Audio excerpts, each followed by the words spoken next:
So I've recently been rewatching the Harry Potter series, and I would like to take a second to talk about my favorite film in the franchise. As you can already tell by the title of this video, I am of course talking about The Prisoner of Azkaban. In this video, I will discuss the themes and storytelling employed in this film and how the filmmaking uses the visual medium to enhance these aspects and overall enhance the franchise. Spoilers ahead for this and possibly other Harry Potter films. This film has two prominent themes that I would like to touch on. The first is the theme of finding light in the darkness. First off, the film literally opens with Harry lighting up a dark room. Despite the fact that this scene isn't particularly important for the plot, it is still the perfect opening to the film, as it sets up the theme of finding light in the dark perfectly, while also providing some visual foreshadowing for some of the Dementors and how to fight them off. Just the simple visual of a white light contrasted against darkness. Eventually, when we arrive at Hogwarts and Dumbledore is giving his opening speech, he reinforces this theme with this nice little moment. Happiness can be found even in the darkest of times, if one only remembers to turn on the light. Soon after, we get this nice little moment of the boys just having fun together, contrasted against the darkness right outside their window. Despite all of the darkness surrounding them, they are still able to find a small semblance of happiness. This film is filled with darkness. It seems that the weather is very cloudy throughout. Despite this persisting darkness, Harry is still able to find moments of joy and magic, much like the moments that were much more prevalent in his first 2 years. This is a perfect example of this. Notice how this is one of the few moments in the film where the sun is shining brightly. One of the most prominent examples of this theme is found in the spell that is used to fight off the Dementors. We find that the Dementors feed on all of your negative energy. They take away any semblance of happiness you might have had and leave nothing but darkness. Lupin tells Harry that in order to cast the spell needed, you must think about the happiest memory you possibly can. The stronger the memory, the stronger the Patronus charm will be. In other words, in order to fight the darkness, you must find light within the darkness. This, of course, is visually represented perfectly by a completely dark figure contrasted by a burst of white light. This all works together to help visually show that Harry is in the darkest place he's ever been this year. Not physically, but mentally. Harry deals with feeling alone more than he ever has before. The only way he can fight these feelings is by focusing on the good things in his life, by finding light within the darkness. Expecto Patronum!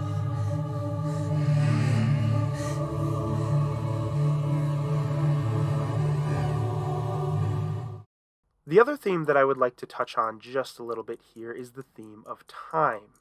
The idea that time is passing you by when you yourself are not ready for it. This is what Harry is going through. He is beginning to grow up into the man that he is meant to be, but he is not ready for this. He is faced with dealing with the past while trying to find a way to move forward. Not only is he dealing with his own past, but the past of his parents. It is no accident that the plot of this film surrounds 3 of his father's best friends. Closer to the beginning of the film, we get a deliberate shot of a photograph of Harry's parents, signifying that their history will be important to this story. I think it was also a very deliberate choice to have the clock tower at Hogwarts be such a prominent location in this film.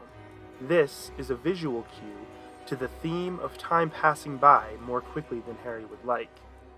Here are 2 shots of Harry standing directly behind a symbol of time moving forward. It is no coincidence that these shots happen during moments when Harry is feeling alone and lost. Now, there's one more very obvious sign of time being an important theme in this story. And that, of course, is the time turner sequence that serves as the climax of the film. In this sequence, Harry must literally go back in time to make things right for the future, to help right the wrongs of the past by freeing an innocent man. Not just any man, but the man who was his father's best friend. Visually, this entire sequence is framed by these two shots. At the beginning, a shot traveling through the clock, and at the end, traveling back through. Overall, I think this sequence is one of my all-time favorite uses of time travel in a movie ever. Ultimately, these themes work together to create what is quite possibly the most personal and relatable of all of the Harry Potter films. Just like Harry, we all struggle with time moving forward before we're ready. Just like Harry, we all go through dark times and struggle to find the light within these dark times. Seeing Harry overcome the darkness within and find a way to move forward is very powerful and uplifting. There's a lot to be said about how this is the first film in the series that begins to take a dark turn, but the film isn't defined by that darkness like some of the later films in the series. It's all about overcoming that darkness. The final shot is simply Harry riding his new broom and being happy. It's very simple yet very effective. We also can see the struggles that he has overcome are now behind him, represented by this blur effect being behind him now, instead of in front of him when the Dementors attack. Harry has found a way to move forward by finding the light within the darkness.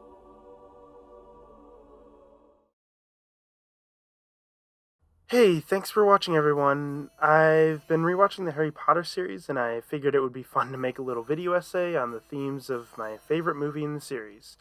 This was a lot of fun to make, so I hope I can do more videos like it in the future. Let me know in the comments what your favorite Harry Potter movie is and why. I think this is a series where there's always many different answers and reasons for those answers, so it'd be great to hear what you all have to say. Anyway, please check out the Waban YouTube channel, linked here in the description. It's a channel that a friend of mine and I have together where we're doing a podcast and some gaming videos. Anyways, thank you for watching. Until next time, goodbye, everyone.